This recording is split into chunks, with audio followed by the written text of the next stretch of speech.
Assalamualaikum warahmatullahi wabarakatuh. Perkenalkan, nama saya Mangku Amarudin. Saya dari mahasiswa STIA Banten dari kelas PB20C. Kali ini saya akan menjelaskan bagaimana cara untuk menguji asumsi klasik di dalam SPSS. Baik, sebelumnya saya sudah menyiapkan di sini data atau bahan untuk menguji asumsi klasik tersebut ya di sini di Excel. Dan juga saya sudah siapkan di sini SPSS-nya ya. Di sini masih kosong ya. Oke.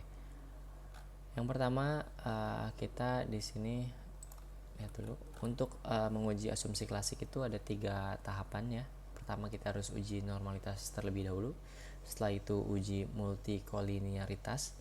Dan yang terakhir kita harus menguji heteroskedastisitas. Baik, langkah yang pertama kita pindahkan dulu ya data yang akan kita gunakan. Di sini copy dari datanya saja ya. Judulnya tidak usah, kita pindahkan ke sini, kita taruh di data view ya sini. Nah, ini untuk variable view-nya jangan lupa kita ubah di sini namanya. Kita tulis saja di sini x1 sebagai variabel x. Oke. Untuk labelnya kita namai sesuai dengan data yang ini kan. Ini harga untuk x1-nya, x2-nya kualitas produk, dan y-nya loyalitas konsumen. Harga sebagai x1 ya. Terus kualitas produk sebagai x2.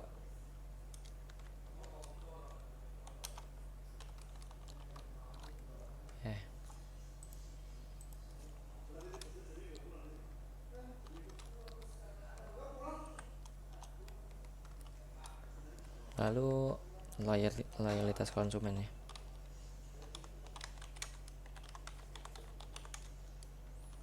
Sebagai Y. Oke. Untuk ininya measure-nya kita ganti jadi scale yang 2 ini aja. Untuk variabel Y-nya tidak usah. Oke. Langkah pertama kita klik analyze. Lalu di regression klik linear. Nah, ini untuk harga atau x1-nya ini kita pindahkan ke independent x1 dan x2 variabel x-nya, dan variabel y-nya kita pindahkan ke dependent. Lalu kita klik statistik. Untuk collinearity diagnostiknya ini kita centang. Lalu di plots-nya itu, nah ini jangan sampai salah. Untuk variabel y itu kita taruh s resid, dan variabel x-nya itu kita taruh z pred. Oke, ini histogram dan normal probability plotnya itu kita centang. Continue. Di save-nya itu kita di residualnya kita centang yang unstandarized. Oke, continue. Setelah ini kita oke. Maka setelah ini akan muncul output data yang kita butuhkan. Nah, tadi yang pertama uji normalitas. Dikatakan normal apabila nilai signifikansinya lebih besar daripada 0,05. Begitu juga sebaliknya jika tingkat signifikansinya kurang dari 0,05 maka tidak normal.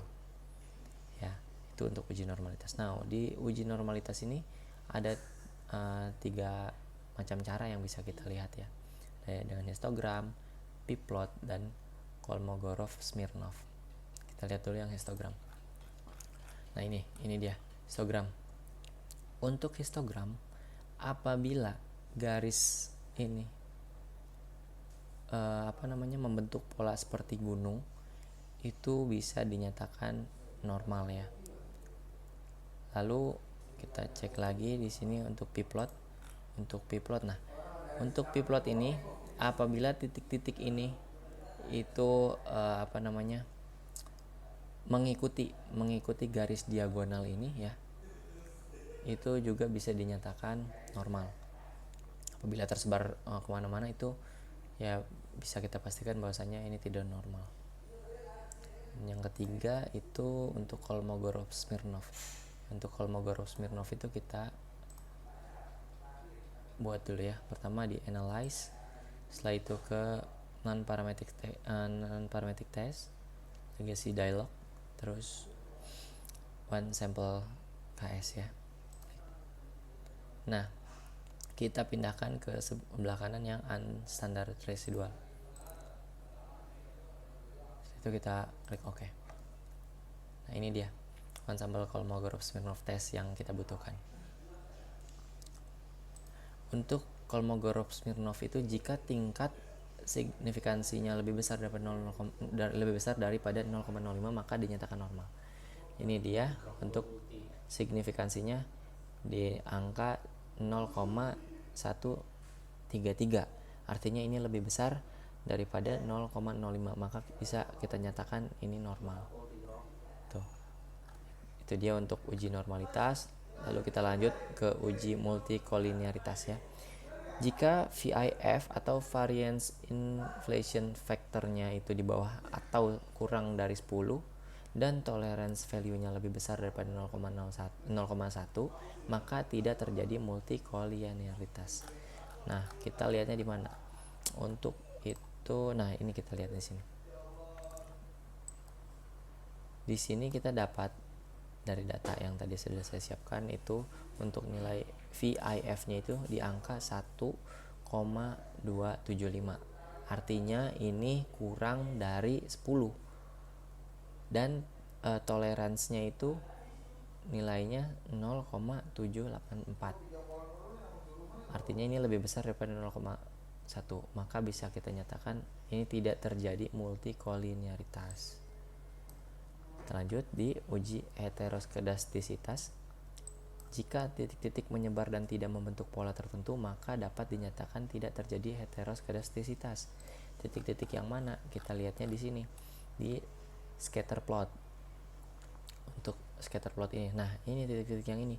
Jika titik-titik ini membentuk pola tertentu, entah itu lingkaran atau garis lurus, misalkan garis ke sini gitu, itu bisa dinyatakan dia terjadi heteroskedastisitas. Nah, tapi karena data yang kita punya ini dia menyebar, tidak membentuk suatu pola tertentu, maka bisa dinyatakan bahwasanya ini tidak terjadi heteroskedastisitas. Nah, itu sekian yang bisa saya sampaikan terkait dengan cara untuk menguji asumsi klasik ya.